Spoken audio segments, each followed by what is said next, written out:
নমস্কার বন্ধুরা, স্বাগত জানাই আপনাদেরকে আমাদের এই চ্যানেলে। আজকে যে বিষয়টি নিয়ে আসলে কথা বলতে আসলাম, অনেকদিন ধরেই আমাকে অনেকে এই বিষয়গুলি সম্পর্কে এক প্রকার জিজ্ঞেস করছিলেন, বলবো না, তাদের বেশ কিছু এই বিষয়গুলি নিয়ে প্রশ্ন ছিল। তো সেই কারণেই আজকের ভিডিওটা বানাচ্ছি, কারণ প্রায় 2 মাস 2.5 মাস আমি সরস্বতী পুজোর আগে বোধহয় ভিডিও বানিয়েছিলাম। তার পর আমি আর ভিডিও বানাইনি, কারণ এখন অন্যান্য বেশ কিছু কাজে যেহেতু আমার ব্যস্ততা রয়েছে, তো সত্যি কথা বলতে ভিডিও আমি আলাদা করে এই বিষয়টা নিয়ে ভেবে আর বানাচ্ছি না।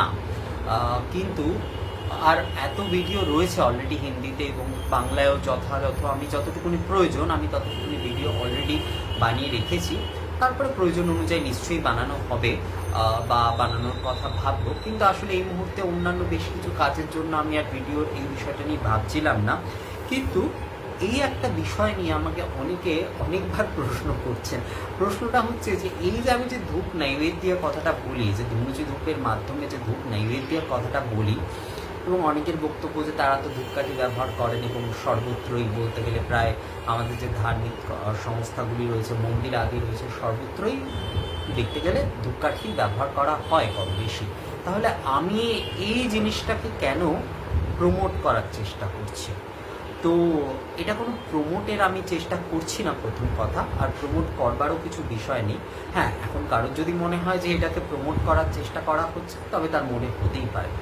আমি যে শাস্ত্রীয় যে ধূপের যে বিষয়টি, আমি সেটিকে তুলে ধরছি মাত্র। আপনাদের যদি এটাকে মনে হয় যে অন্য কিছুভাবে আমি এটাকে বলতে চাইছি বা অন্য কিছুভাবে যারা করবেন না, তাদেরকে তো আমি বলিনি যে তাদের করতেই হবে বা এরকম কিছু। আমি আমার বিষয়টি আপনাদের সামনে তুলে ধরছি মাত্র। এবং আমি এই বিষয়টি নিয়ে যেহেতু আমার যতটুকুনি পড়াশোনা বা যতটুকুনি জানা, আমি তার মাধ্যমে শাস্ত্রীয় ভিত্তিতে একদম কিন্তু এই বিষয়টি তুলে ধরছি। এমন কিন্তু নয় যে এটা কোনো আমি আমার মন গড়ন কোনো বিষয় নিয়ে আমি আপনাদের কথা বলছি, কারণ মন গড়ন বিষয় হলে তো আমি এত দূর অব্দি আপনাদের সঙ্গে নিশ্চয়ই কথা বলতে পারতাম না। তো এটা কিন্তু কোনো মন গড়ন বিষয় নয়, এটা কিন্তু শাস্ত্রীয় সম্পূর্ণ বিষয়। মুশকিল হচ্ছে আমরা শাস্ত্র যখন পাঠ করি বা শাস্ত্র যখন আমরা করি, শাস্ত্রের অন্তর্নিহিত বিষয়গুলো আমরা কিন্তু বোঝবার চেষ্টা করি না। আমরা শাস্ত্রের উপরই কেবলমাত্র যে বিধি আদি বা কেবলমাত্র যে সংস্কার আদির কথা উল্লেখ করা হয়েছে, সেগুলো এক প্রকার ওই মুখস্থ করে নিই বা সেগুলোর এক প্রকার উদাহরণ দেওয়ার জন্য আমরা নিজেরা ব্যবহার করে থাকি। এর বাইরে কিন্তু শাস্ত্রের অন্তর্নিহিত যে বিষয়গুলো, সেগুলো সম্পর্কে কিন্তু আমরা একেবারেই ভাববার কোনো রকমই চেষ্টা করি না। তো যেই কারণে এই ধরনের প্রশ্নগুলো আসেই যে এগুলো শাস্ত্রসম্মত কিনা বা এই ধরনের বিষয়গুলি। আপনি যে কোনো আমাদের আগমশাস্ত্র বা এই যে কালিকা পুরাণ আদি এই বিষয়গুলোতে যদি আপনি ধূপের যে পৃষ্ঠাটা দেখেন, মানে ধূপের যে অংশটা রয়েছে, ধূপ বর্ণনের যে অংশটা রয়েছে, তো সেখানে বহু সামগ্রীর কথা বলা হচ্ছে। আবার নৈবেদ্যের পাতায় চলে যান আপনি, নৈবেদ্যের অংশটাতেও দেখবেন আপনি সেখানে কিন্তু বহু ধরনের এই নৈবেদ্য আদির কথা বলা হচ্ছে। যেমন এই যে নারকেল আদি রয়েছে, মধু আদি রয়েছে, শর্করা আদি রয়েছে,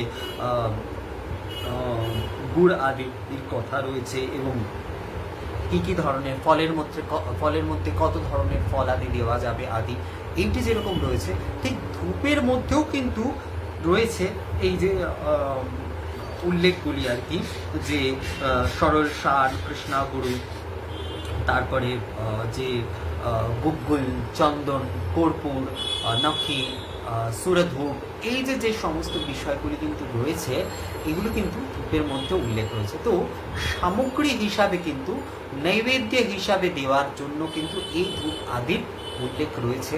তো এই ধূপ দ্বারা আপনি আরাত্রিক করতে পারেন, আপনি ধূপ নৈবেদ্যম দিতে পারেন, এবং কিন্তু এই ধূপের অন্যান্য আরও যে বিধি আদিগুলি রয়েছে, সেগুলোর জন্যও কিন্তু ধূপ আদি এক বৃহৎ বর্ণন রয়েছে। তো আপনি যদি শাস্ত্রের এই বিষয়গুলি একটু দেখেন, তাহলেই বুঝতে পারবেন যে এটা কিন্তু শাস্ত্রের মধ্যেই বর্ণিত রয়েছে যে ধূপ দ্বারা কিন্তু কি কি করা যাবে। একটু যদি আমরা দেখি তাহলেই বোঝা যাবে সম্পূর্ণভাবে। এবং এই ধূপ আদির এই যে সপ্তাঙ্গ ধূপ, ষড়াঙ্গ ধূপ, দশাঙ্গ ধূপ আদি এগুলি প্রস্তুত করা হচ্ছে, এগুলো কিন্তু আহুতি হিসাবে দেওয়া হচ্ছে। এগুলো কিন্তু ওই ধূপাগ্নিতে আহুতি হিসাবে প্রদান করা হচ্ছে। এই ধূপাগ্নিতে যে আহুতি হিসাবে এই যে ধূপ আদি প্রদান করা হচ্ছে, সেইটাই কিন্তু পঞ্চবায়ুর মাধ্যমে কিন্তু নৈবেদ্যের রূপে হচ্ছে দেবতারা গ্রহণ করছেন। এবার দ্বীপের ক্ষেত্রে অনেকে আমাকে বলে তাহলে দ্বীপ কি? দ্বীপ কিন্তু জ্যোতি, দ্বীপ কিন্তু হচ্ছে জ্যোতি, দ্বীপকে জ্যোতি বলা হচ্ছে। দ্বীপে কিন্তু আহুতির বিষয় আসছে না। এই জন্য হোমাদির ক্ষেত্রে বলা হচ্ছে যে দীপাগ্নি বা এই যে অসম্পূর্ণ কাষ্ঠ অগ্নি আদি যে রয়েছে, বা যে অশুদ্ধ জায়গার যে কাষ্ঠ অগ্নি রয়েছে, সেইগুলোতে কিন্তু কখনোই হোমাদি বা আহুতি আদি হবে না। তো দীপাগ্নিতে কিন্তু আহুতির কথা বলা হচ্ছে না। দীপাগ্নিতে আহুতির কথা কেন বলা হচ্ছে না? কারণ দীপ কিন্তু জ্যোতি, দীপকে আমরা জ্যোতি রূপে দেখছি। এই যে পরব্রহ্ম বা পরমেশ্বরী যে অখণ্ড জ্যোতি, এই যে সূর্য যে জ্যোতি, সূর্য জ্যোতি, সেই জ্যোতি রূপে দেখছি। সেই জ্যোতির থেকে আমরা অগ্নি নিয়ে হচ্ছে আমরা ধূপাগ্নি প্রজ্বলন করছি। সেই জ্যোতি অগ্নি দিয়েই আমরা কিন্তু হোমাদি প্রজ্বলন করছি। তাই দ্বীপ কিন্তু যতই আমরা ঘৃতবাদী আদি বলি, দ্বীপকে কিন্তু সেই অর্থে নৈবেদ্য বলা যাবে না। হ্যাঁ, ভাবনায় হয়তো আমরা যেহেতু নিবেদন করছি, সবকিছুই বলা হচ্ছে যে যাই আমরা নিবেদন করি না কেন তাহাই নৈবেদ্য। তো সেক্ষেত্রে আমরা সেই বিষয়টি সেটি ভাবনায় ভাবতে পারি। কিন্তু যদি এই যে আহুতির আদি বিষয়ের সঙ্গে ভাবি, যে নৈবেদ্যের যে মূল ভাবনা, যে নৈবেদ্য গ্রহণের যে ভাবনা দেবতাদের, যে পঞ্চ প্রাণবায়ুতে প্রাণায় স্বাহা, পানায় স্বাহা, জ্ঞানায় স্বাহা, উদানায় স্বাহা, সমানায় স্বাহা, এই যে পঞ্চ প্রাণবায়ুতে এই যে বিলীন করা, এই যে পঞ্চ প্রাণবায়ুর মাধ্যমে এই যে নৈবেদ্য গ্রহণ করা যে দেবতাদের, এটি কিন্তু ধূপের ক্ষেত্রে হচ্ছে, অর্থাৎ ধুনুচি ধূপ অবশ্যই সেখানে হতে হবে। সেখানে কিন্তু কারণ ধূপকাঠি আদির ক্ষেত্রে তো সেখানে ধূপাগ্নির কিছু বিষয় থাকছে না, ধূপাগ্নির বিষয় কিছু থাকছেই না। আসলে ধূপাগ্নি না হলে কেবলমাত্র সুগন্ধকে আমরা ধূপ হিসাবে দেখি। সুগন্ধ ধূপটা না খানিকটা ওই মানে দেবতার ঐশ্বর্যের মতো হয়ে যায়, যে দেবতার এত ঐশ্বর্য আছে, মা এত গয়না পড়েছেন, মা এত এই পড়েছেন, কিন্তু মা যে ওই যে অখণ্ড জ্যোতি, ওই যে নিরাকার এক পরব্রহ্ম বা পরমেশ্বরী আদি শক্তি, এই ব্যাপারটা কিন্তু সেইখানে আমরা ভুলে যাই কোথাও যেন। তো ওই যে ধূপাগ্নির মধ্যে আমরা যখন সেই চৈতন্যকে আমরা যখন দেখি বা আমরা সেটাকে অনুভব করি আর কি, তো সেইটা কিন্তু হচ্ছে যে এক জ্যোতির মাধ্যমে যে আমরা অগ্নি প্রজ্বলন করলাম, সেই নামাগ্নিকে আমরা দর্শন করছি। তো ধূপের ওই নামাগ্নির মধ্যে আমরা এবার আহুতি আদি প্রদান করছি, সেটি সুগন্ধিত হয়ে পঞ্চবায়ু প্রাণবায়ু মাধ্যমে সেটি ভোগ হিসাবে অর্থাৎ নৈবেদ্য হিসাবে হচ্ছে গ্রহণীয় হচ্ছে দেবতাদের। কিন্তু মূল বিষয় এখানে কিন্তু ওই ধূপাগ্নি, এখানে কিন্তু সুগন্ধ বিষয়টি কিন্তু তার পরে আসছে। কিন্তু আমরা মূলত ধূপকে ওই সুগন্ধের একটা ওই ঐশ্বর্য রূপেই দেখছি।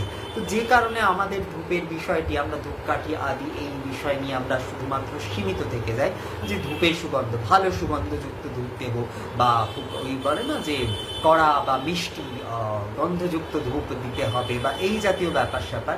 তো গন্ধযুক্ত ধূপটা কিন্তু শুধুমাত্র এখানে গুরুত্বপূর্ণ নয়। হ্যাঁ, ধূপের ক্ষেত্রে অবশ্যই গন্ধটা অবশ্যই যে তার মধুর গন্ধ হতে হবে, অর্থাৎ সুন্দর গন্ধ হতে হবে, তাতে যেন কোনো উগ্র গন্ধ না আসে, সেটা যেন অন্য কোনো আসক্তিবর্ধক না হয়, অবশ্যই সেই বিষয়টি আমাদের মাথায় রাখতে হবে। কিন্তু এখানে মূল যে বিষয়টি সেটা হচ্ছে ওই ধূপাগ্নির মাধ্যমে কিন্তু সেই ধূপটিকে হচ্ছে দাহ করতে হবে, এবং সেই ধূপ প্রজ্বলিত হয়ে সেই ধূপের যে ধূম্র, তার যে সুগন্ধিত অর্থাৎ যে দেব ধূপ যে ধূম্র, সেইটির থেকে যে সুগন্ধিত যে সুবাস, সেইটি কিন্তু হচ্ছে মূল। কেবলমাত্র গন্ধের জন্য কিন্তু ধূপের বিষয়টি কিন্তু ভুল। তো নৈবেদ্যের বিষয়টিও এখানে এইভাবে, তো এটি কিন্তু শাস্ত্রেই রয়েছে। আপনারা যদি শাস্ত্রের বিষয়টি একটু দেখেন খুব ভালো করে, যে কোনো আগম শাস্ত্র আপনারা দেখেন, সেখানে কিন্তু ঈশ্বরাঙ্গ ধূপ এবং সপ্তাঙ্গ আগম তত্ত্ববিলাসে সপ্তাঙ্গ ধূপের কথা বলা হচ্ছে, সপ্তাঙ্গ ধূপের কথা বলা হচ্ছে। 7 রকমের যে ধূপ আদি, সেটি হচ্ছে ওই প্রজ্বলন করে ধূপাদি যে ধূপাগ্নিতে অর্থাৎ ধনুচি ধূপ বা যজ্ঞ ধূপে প্রজ্বলন করে সেটি কিন্তু প্রদান করা হচ্ছে। তো সেটি যজ্ঞ ধূপ রূপে যখন আমরা ধূপ নিবেদন করছি সেটিও তাই। আবার আমরা যে ধূপ নৈবেদ্য রূপে আলাদাভাবে যখন আমরা প্রদান করছি, মানে নৈবেদ্য ভাবনাই শুধুমাত্র প্রদান করছি। দেখুন, নিবেদন যখন আমরা করছি সেটিও নৈবেদ্যেই হচ্ছে, কিন্তু নৈবেদ্য অর্থাৎ সেটি যেরকম আমরা ফলমূলা আদি গ্রাম্যারণ্যানি আনি এইভাবে যেরকম আমরা ফলমূলা আদি দিচ্ছি, সেই রকম এই যে ঔষধি যে দ্রব্যগুলি, এই যে আমাদের যে ধূপ আদি নির্যাস যে দ্রব্যগুলি, এই যে মধুর সুগন্ধযুক্ত এই যে জিনিসগুলি, এগুলি কিন্তু ধূপাগ্নি মাধ্যমে দাহ করে যখন হচ্ছে আমরা প্রদান করছি কৃত আদি সহ করে, তখন কিন্তু এটা নৈবেদ্য ভাবনা থেকে অর্থাৎ সম্পূর্ণ নৈবেদ্য ভাবনা থেকেই আমরা প্রদান করব। তো এই জন্যে কিন্তু ধূপ নৈবেদ্যের বিষয়টি, এবং শাস্ত্রে কিন্তু যদি দেখি যে ধূপের যে বিষয়টি রয়েছে সেটি কিন্তু নৈবেদ্যের আকারেই রয়েছে অনেক বেশি, সেই বিষয়টি কিন্তু নৈবেদ্য আকারই অনেক বেশি রয়েছে। যদি আমরা দেখতে পাই এই যে এত সুন্দরভাবে এই যে বর্ণনা আদিগুলি দেওয়া রয়েছে, এগুলি কিন্তু অবশ্যই হচ্ছে ধূপ মানে বিষয় নিয়েই হচ্ছে।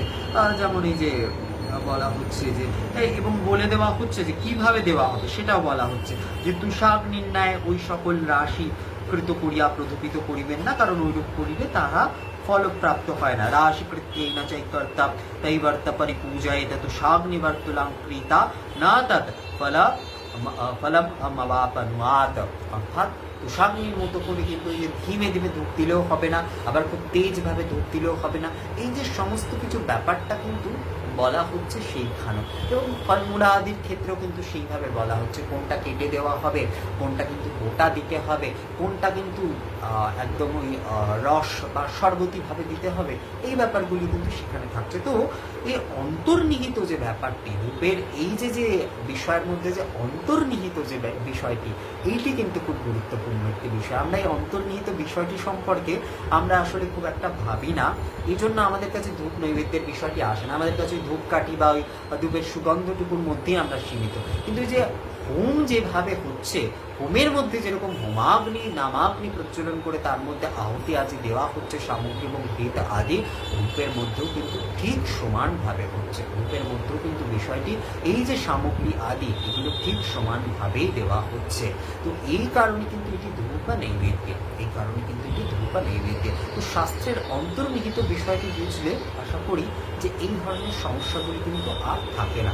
যেরকম আমি সপ্তাঙ্গ ধূপের ক্ষেত্রেই যদি বলি, সেখানে যদি আমরা দেখি যে সুরধূপ বলা হচ্ছে, অর্থাৎ পীতগুনা বলা হচ্ছে, গুকুল বলা হচ্ছে, চন্দন বলা হচ্ছে, অগরু বলা হচ্ছে, সেখানে হচ্ছে কর্পূর বলা হচ্ছে, সেখানে কিন্তু বলা হচ্ছে যে সরল গুকুল বলা হচ্ছে, এবং হচ্ছে ঘৃত আদি বলা হচ্ছে।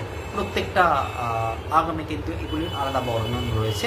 তো এমন মনে করার কারণ নেই যে আমি এটা বললাম মানে আরেকজনের সঙ্গে মিলছে না মানে সেটা ভুল বা কিছু না, একদমই না।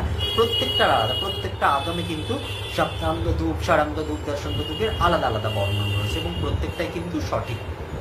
মূল বিষয় হচ্ছে এই যে সামগ্রী আদিগুলি এগুলি একত্রিতভাবে হচ্ছে মিশিয়ে, একত্রে কিন্তু বাটার বিষয় বলা হচ্ছে না, একত্রে কিন্তু এই জিনিসগুলি মিশিয়ে মিশ্রণ করে হচ্ছে, তার মাধ্যমে কিন্তু এই যে অগ্নিজাত মানে অগ্নির মধ্যে দিয়ে তার মধ্যে থেকে এই যে শুষ্কজাতভাবে সূক্ষ্মভাবে যে ধূম্র আদি উৎপন্ন হচ্ছে, তাই কিন্তু ঘৃত আদির সঙ্গে ওই যে শুষ্কভাবে তা যখন আমরা ধূপের মধ্যে দিচ্ছি, তা কিন্তু ওই সুষম নৈবেদ্যের রূপে কিন্তু হচ্ছে দেবতাদের প্রীতি বর্ধন করছে বা দেবতাদের পূজা করছে। এবং এই জন্য ধূপ মন্ত্র বড়াই হচ্ছে যে বনস্পতি রসো দিব্য গন্ধাঢ্য সুর ভোজনা মায়া নিবেদিত ভক্তা ধূপোয়ং প্রতিগৃহীতম। যা দেবতাদের সুর ভোজন অর্থাৎ দেবতাদের ভোজনযোগ্য, সেই ধূপের কথা কিন্তু বলা হচ্ছে। তো বিষয়টি কিন্তু এখানে তাই।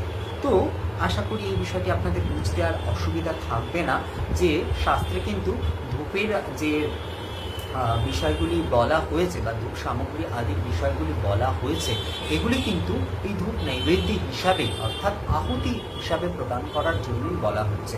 শাস্ত্রের অন্তর্নিহিত বিষয়গুলি বুঝলে আর এই ধরনের কিন্তু বিষয়গুলি সম্পর্কে কনফিউশন থাকে না।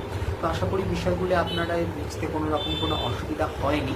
আমি আপনাদের যে বিষয়টি আলোচনা করলাম যদিও এ বিষয়ে আপনাদের পরবর্তী আর কোনো রকমের কোনো প্রশ্ন আদি থাকে আমাকে কিন্তু কমেন্ট করে অবশ্যই জানাতে ভুলবেন না। পরবর্তী আবারও কোনো ভিডিওতে আপনাদের সঙ্গে কথা হবে, ততক্ষণের জন্য নমস্কার।